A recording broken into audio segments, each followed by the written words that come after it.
Boa tarde a todos os que aqui estão, os que nos estão a ouvir lá em casa.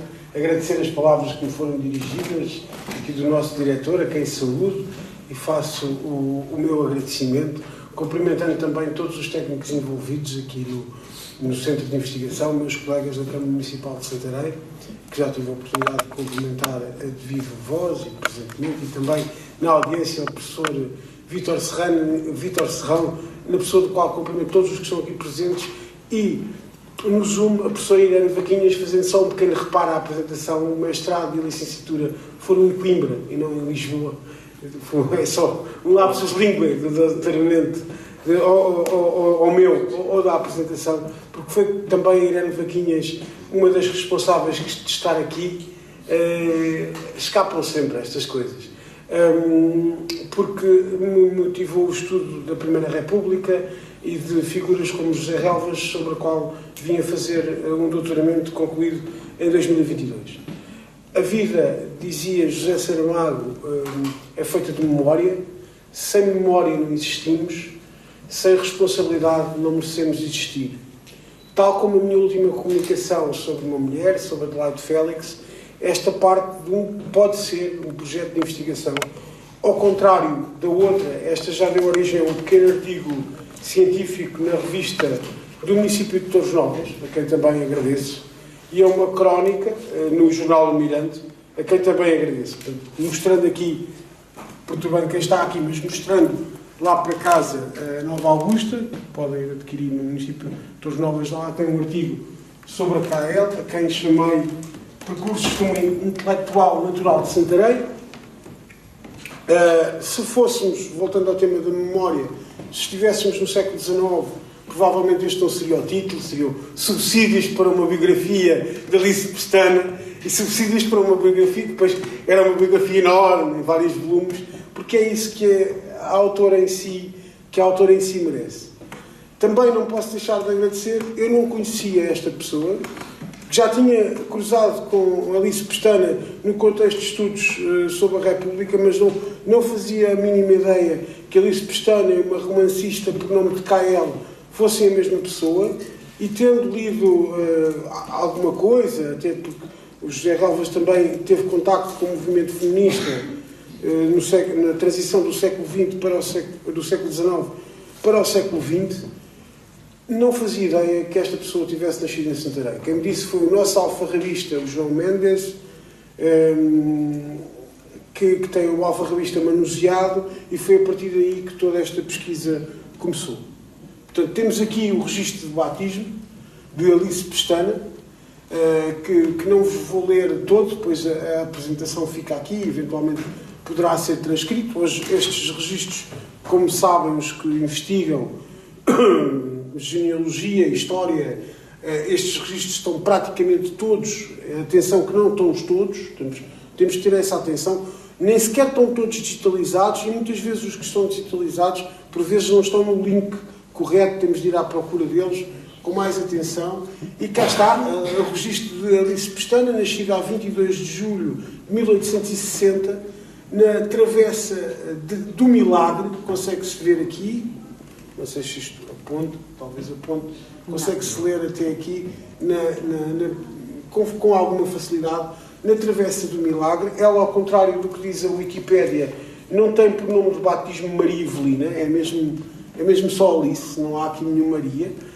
Estas coisas sempre preciso confirmar nas fontes, tal como na outra apresentação da toponímia nós conseguimos perceber o registro de batismo, eu e o António Canavarro, do padre Inácio, do padre Chiquito, do padre Francisco Nunes da Silva, que contradiz o que está escrito na pedra, no seu monumento tumular.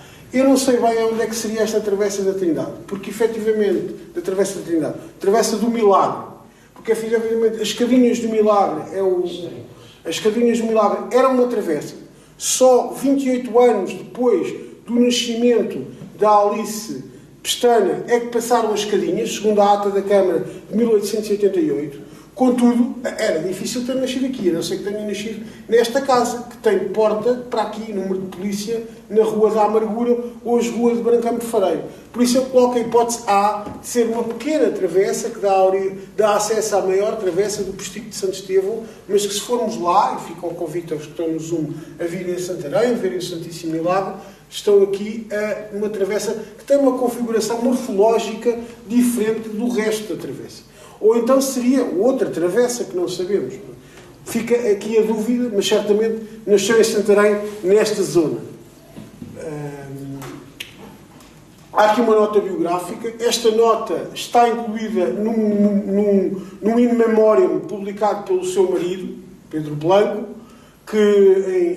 com quem ela casou e foi viver para a Espanha. O seu próprio casamento, para a época, é um assumir de uma feminilidade, de uma identidade como mulher livre, como mulher que tinha tido acesso à educação, graças à sua avó, porque ela casa com uma pessoa bastante mais nova do que ela, aos 42 anos, e como mulher que tinha sempre provido, através das letras, o seu próprio sustento. Esta nota biográfica vem na Filha do João do Outeiro, um romance editado pela Antónia Maria Pereira, aqui já editado post-mortem, em 1983, e está disponível na Biblioteca Nacional, naquele link que depois podem ver ali, e naturalmente facultemos a apresentação. Voltando um pouco à biografia da Alice Pestana, ela nasce em Santarém, mas está aqui muito pouco tempo, dado que a sua mãe morre do parto do seu irmão aos 5 anos de idade,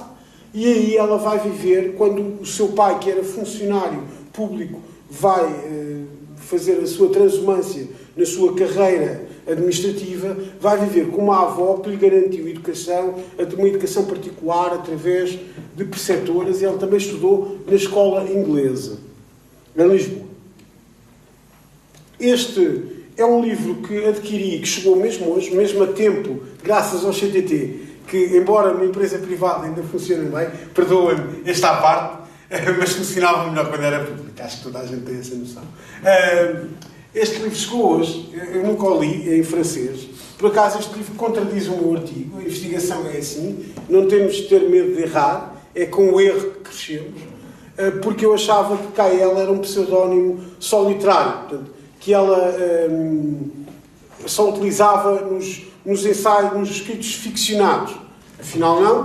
Portanto, este livro, La Femme et la Paix, é um livro que depois tem sido estudado, aparece em artigos científicos, e é uma das suas assunções, uma das suas causas de vida, o pacifismo. Portanto, o pacifismo associado ao feminismo. Eu estou muito curioso para ler o livro, mas ainda não li, como vos disse, chegou hoje, porque penso que conheço mais ou menos a ideia, não é? O Humberto Eco que nos explica como saber o que está escrito nos livros sem efetivamente os ter lido, porque não é só dela, mas era se as mulheres de algum modo controlam a educação, ou se tiverem acesso à educação, a guerra poderá ser abolida.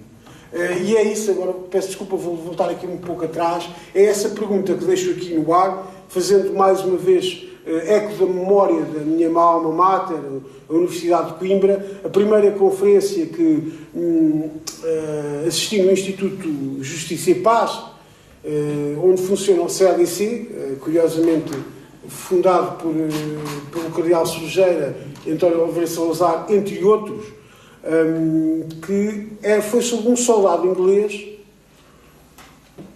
que nos foi lá apresentar um tema que era Why do people go to war?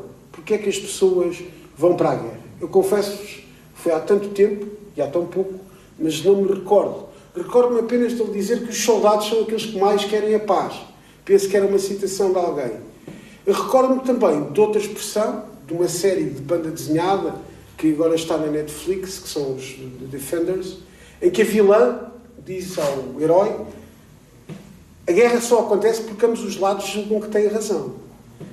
E é isso a gênese da guerra. A guerra só acontece porque ambos os lados julgam que têm razão. Nesta geração, de 1890, que eu pus ali, em 1914, portanto, a geração que estava a construir o mundo nesta altura, uma das pessoas que se corresponde com K.L. diz ao José Relvas que a guerra é impossível, porque as pessoas vão se recusar a combater. A Primeira Guerra Mundial seria impossível porque as pessoas irão recusar a guerra como recusaram a escravatura, a tortura, a pena de morte. E eu só vejo um paralelo, mas é uma interpretação minha, na geração de 70 ou 80 do século XX. Será possível abolir a guerra? Passado algum tempo, passado quase um século, parece cada vez mais difícil, mas continua a ser possível. Voltando então à investigação que eu fiz, que apresentei entre os novos e que vos trago aqui, foi, sobretudo, um apanhado biobibliográfico do que a Kael escreveu. Ela começa por escrever com esse pseudónimo numa revista. Há a interpretação que eu continuo com dúvidas, mas talvez seja, ao contrário do que defendo no meu artigo, talvez seja correta, mas não me parece que tenha sido só isso, que escreveu com um pseudónimo para não saberem que era mulher. Estamos, de qualquer modo, numa fase, num contexto onde muitas mulheres já escreviam, já tinham acesso aos jornais, já tinham acesso aos livros. Lembro-me de uma mulher que agora não me recordo o nome, mas que escreve a Proudhon, acusando de ser misógino, de não considerar na sua utopia o papel das mulheres, no mesmo contexto histórico. E rapidamente, nessa revista onde ela publica os seus primeiros textos, rapidamente eles dizem que quem nos entregava os romances, atenção que romances não eram o género literário, eram pequenos excertos, ou eram romances em folhetim, como era habitual no século XIX, era uma senhora. Portanto, o Eduardo Kael é um anagrama do seu nome, foi graças à Luísa Barbosa que eu percebi. Sinceramente, não me tinha percebido logo que Kael é um anagrama de Alice e Eduardo era o nome do pai, que pela reconstituição da família do pai, ela se viu afastada desde muito nova. Porque o pai recasou, daí ela ter vivido com a avó. Esta é uma bibliografia pedagógica e sociológica, porque ela ainda durante a monarquia vai estudar a instrução secundária da mulher com uma bolsa do governo, daí que tenha sido publicada numa separata do delegado do governo em 1888, e depois várias intervenções académicas sobre a instrução da mulher, a principal causa da sua vida. A par de a outra, daí a paz, as meninas que eram aquelas que eram as instruendas, que poderiam contribuir para a paz e que deveriam ser mulheres. Já lá vamos aos marginais, ou às marginais. As marginais é posterior à República, recuando um pouco na biografia pessoal de Alice Pestana. Ela, através de Bernardino Machado, de quem é muito amiga, conhece Francisco de Janeiro dos Rios, um krausista espanhol. O krausismo é, como sabem muitos de vós, melhor do que eu até, o krausismo é uma filosofia política que influencia o republicanismo português e espanhol, embora no caso espanhol não necessariamente republicanismo, um liberalismo progressista, tem influência também nas maçonarias e neste pensamento pacifista do século XIX. Naturalmente, não sou de todo especialista nesse tema, mas tive necessidade de conhecer melhor essa filosofia, desconhecia pela influência também no próximo pensamento político de José Relvas. A Escola de Livre Ensinança, em Madrid, onde Alice Pestana depois fez toda a sua vida profissional, depois de se casar, era uma escola de pensadores espanhóis, sobretudo Francisco de Janeiro dos Rios, que defendiam o ensino laico e a livre ensinança, o ensino livre. Próximos também de Francisco Ferrer, que é um mártir, digamos, da educação.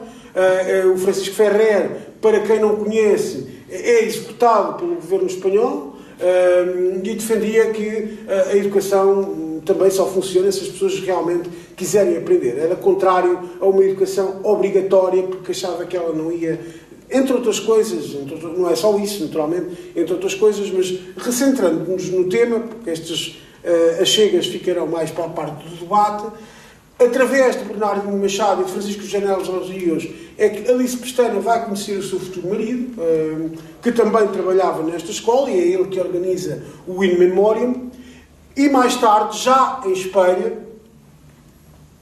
já casada em Espanha, vem a Portugal estudar as reformas educativas da República. É aí que passa a perceber, publica este estudo La Educación em Portugal, em Madrid, e passa depois com um advogado espanhol a tentar que as crianças que cometeram crimes, mesmo crimes graves, crimes violentos, não sejam tratadas como criminosos, ou pequenos crimes. Portanto, as crianças que cometeram crimes não sejam tratadas como criminosos e sejam tratadas como crianças. Sejam educadas, a ideia de reformatório do protetorado del niño delinquente, que mais uma vez em Torres Novas, que depois acrescentei a um artigo, foi também uma sugestão da professora Luísa Barbosa, que também tem estudado bastante estes temas, quem também desde já saúde.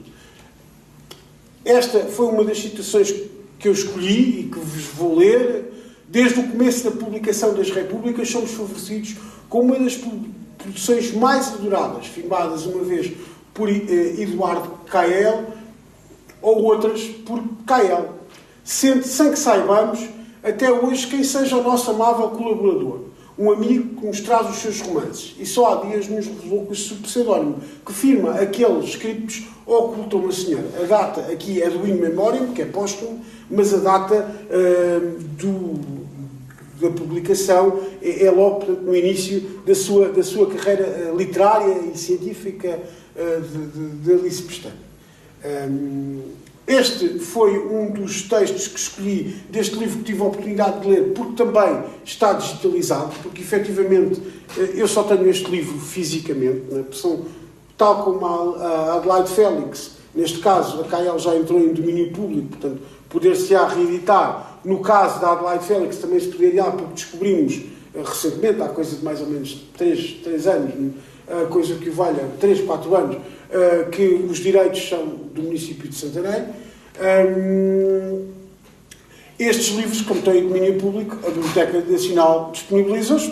Para mim não será a mesma coisa, é uma opinião do que o livro circular editado, mas também os torna acessíveis. Este livro mostra como ela, com estas viagens de exploração pedagógica que fez ao estrangeiro, também incorpora isso na sua ficção literária. Na Escola de Artes Industriais, outro instituto modelo, são admitidos conjuntamente os 2 sexos. Lá estão matriculadas 80 raparigas. O curso é de 5 anos. Mostraram-nos primorosos trabalhos de escultura em mármore e pedra mole, modelação de barro, obra de forja, gravura em metal, peço desculpa ali pela gralha, a madeira.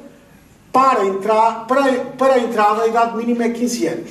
A conclusão do curso dá direito a um diploma. Esta escola obteve o Grand Prix na Exposição Francesa de 1889, apresentada num magnífico fogão de sala, a síntese de todos os géneros professados no edifício. Portanto, esta citação que eu também escolhi aqui, fazendo esta ligação às causas da sua vida que também estão presentes na ficção literária.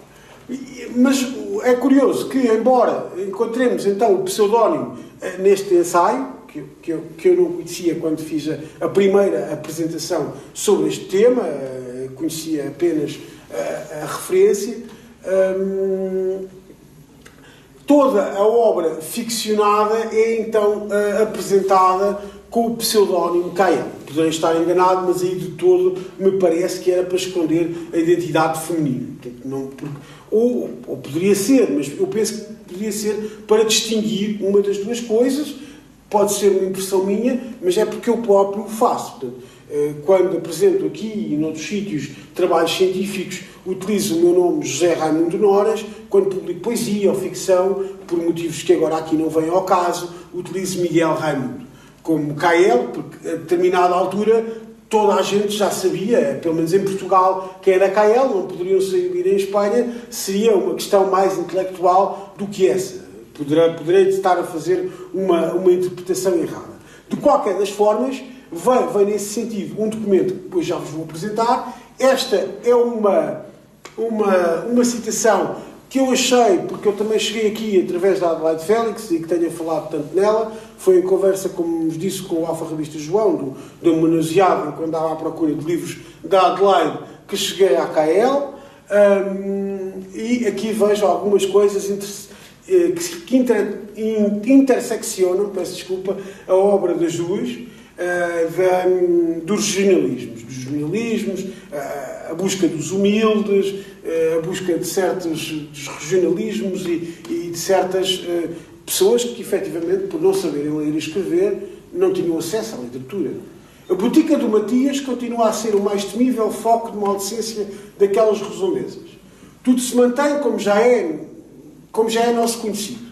Até o praticante André, no monótono, automático desempenho de seu humilde mistério, é sempre a mesma pachorrenta criatura, para quem o toque de um sino, arrebate, corresponde ao chiar preguiçoso de um carro, ou a quem aflitivos gritos de socorro comovem tanto como o palrar das cigarras à beira do caminho banhado da lua. Em casa do mestre Bugalho, campa sempre o mesmo desmazelo, que faz o desespero da velha Inácia. Toda a alegria do lourdo marceneiro é falar da boa cabeça do seu rapaz, ainda que o assunto lhe umedeça aos olhos. Na escola de alunos marinheiros, sob a proteção de Joaquim Lima, o pirueta segue a carreira que era a sua grande paixão desde criança. Aqui este está disponível, mas confesso-vos que estou mesmo muito curioso que me chegue o livro. Esse não chegou a tempo desta apresentação e custou uma módica de quantia de 6 euros, mas ainda veio a caminho.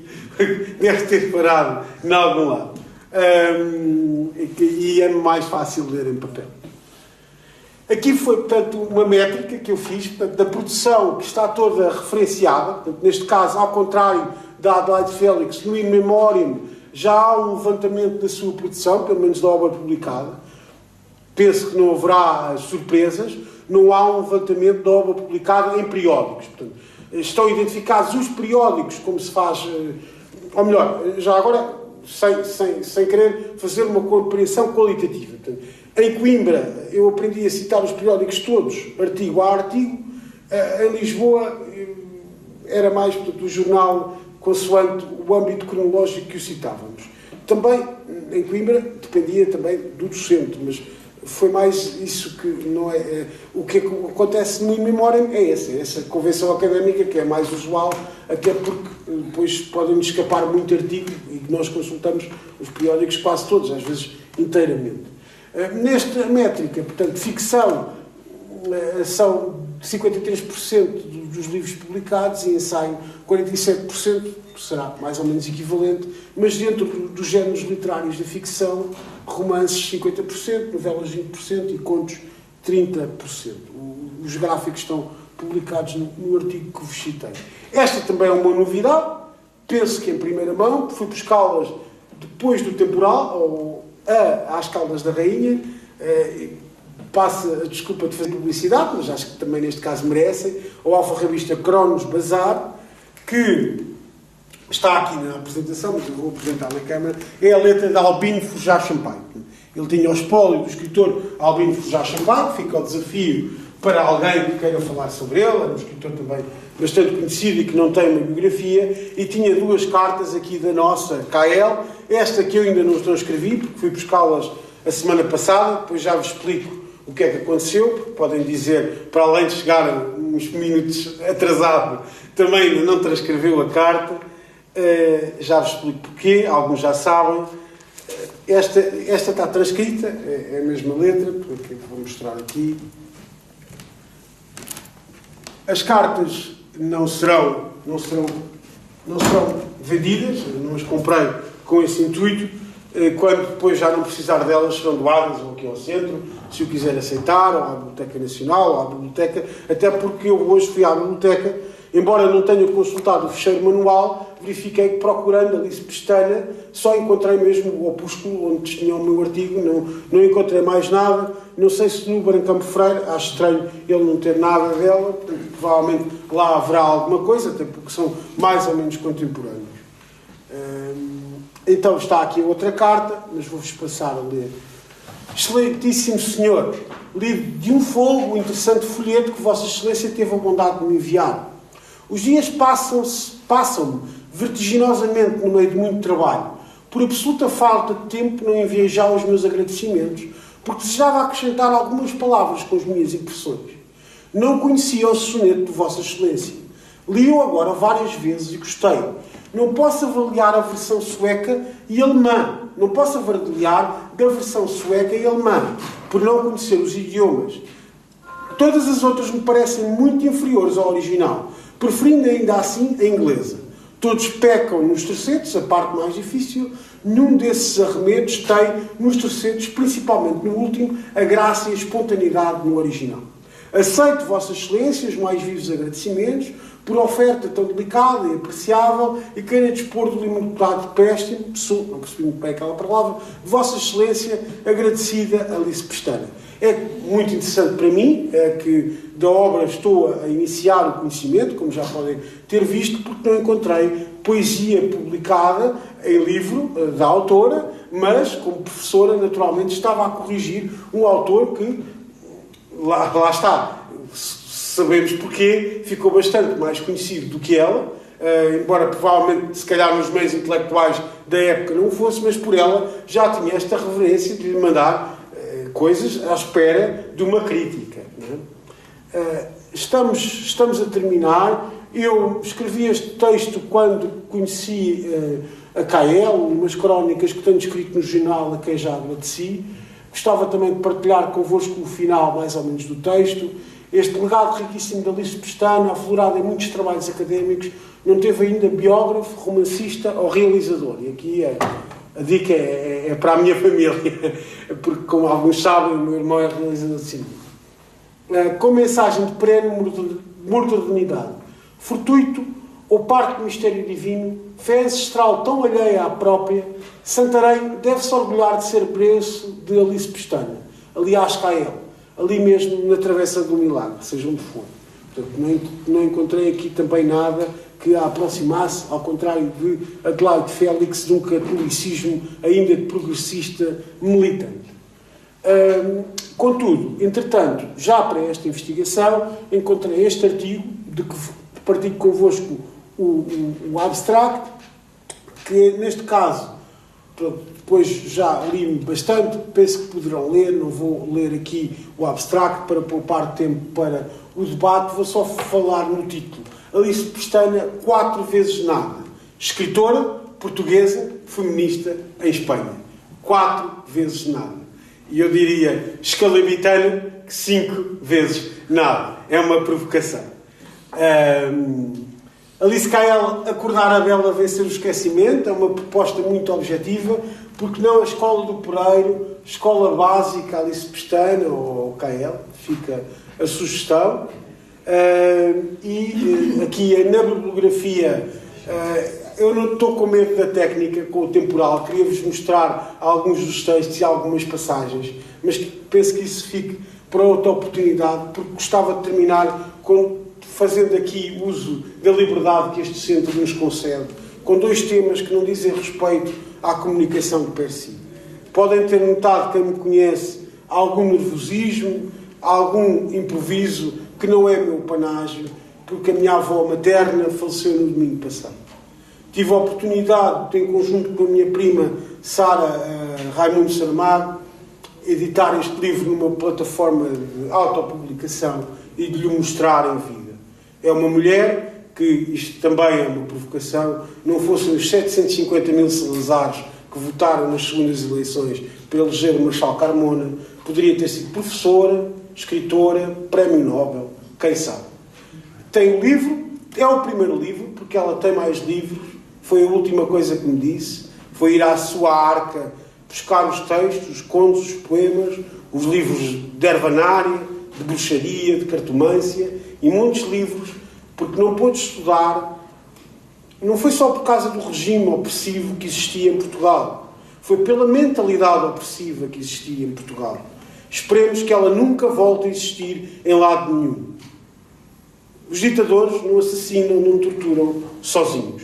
E estamos a aproximar-nos do centenário do 28 de maio de 1926. Outra tragédia, não tão pessoal, foi o incêndio do Clube Artístico.